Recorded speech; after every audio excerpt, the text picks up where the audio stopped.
نظر تو چیه جمشید راجع به این قضیه؟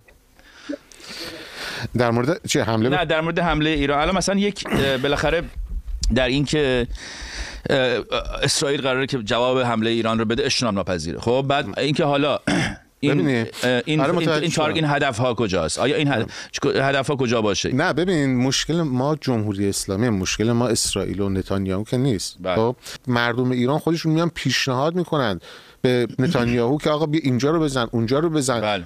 ولی با مسلا موافق ترم تا پالایشگاه.